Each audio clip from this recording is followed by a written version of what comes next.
Marquez, caduta in Indonesia, diagnosi e assenza forzata nei GP di Australia e Malesia. Il weekend del Gran Premio d'Indonesia si è trasformato in un incubo per Marc Marquez.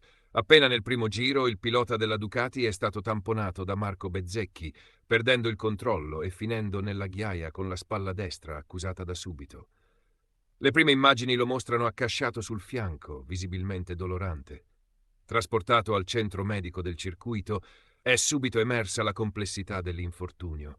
Inizialmente si parlava di una piccola frattura della clavicola con possibili lesioni ai legamenti, ma già nei giorni successivi, dopo esami più approfonditi a Madrid, il quadro si è chiarito.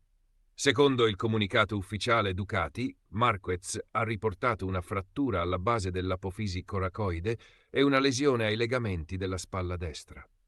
È stato inoltre accertato che non vi sono spostamenti ossei significativi e che non ci sono elementi che suggeriscano un legame con le sue pregresse lesioni allo stesso braccio.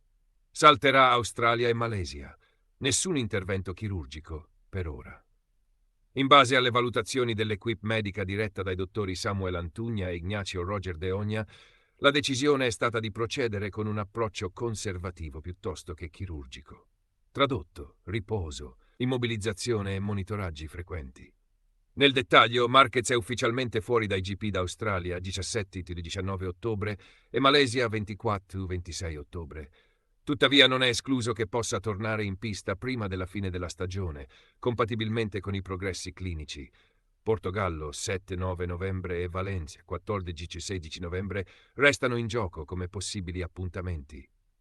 Alla domanda quando tornerò, Marquez ha risposto con prudenza. Fortunatamente la lesione non è grave, ma è importante rispettare i tempi di recupero, punto a tornare prima della fine della stagione, ma senza anticipare le raccomandazioni dei medici. In sostanza il ritorno non è bocciato, ma non sarà forzato. Il fisico viene prima. Quanto è grave? Le implicazioni e le incognite. Sebbene la diagnosi eviti una dislocazione grave o uno scenario chirurgico immediato, una frattura all'apofisi coracoide, pur meno vipera, di un osso lungo, è fastidiosa da trattare in un contesto così tecnico come la MotoGP, perché la spalla è sollecitata in decelerazione, sforzi laterali, sollevamenti della moto. Le lesioni legamentose aggiungono un'incognita. Il recupero non è solo osseo, ma anche tissutale, con variabilità nei tempi di guarigione. Un altro elemento su cui si sono concentrati alcuni piloti è il gradino nella via di fuga che avrebbe contribuito all'atterraggio traumatico di Marquez dopo la caduta.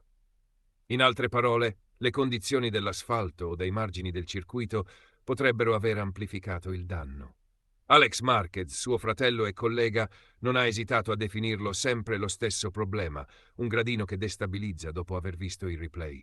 Se confermato, ciò apre un contraddittorio sulla sicurezza delle vie di fuga in pista. Va anche ricordato che il braccio destro di Marquez è già uno dei suoi punti critici. Diverse operazioni, trauma prolungati e recuperi lunghi lo hanno reso nel corso della carriera vulnerabile quando torna sotto stress. Tuttavia, il team assicura che, almeno in questo episodio, non c'è relazione con gli infortuni precedenti. L'aspetto sportivo pesa. Marquez ha già conquistato il titolo mondiale con largo anticipo, dunque l'assenza nei GP di Australia e Malesia non danneggerà la sua classifica.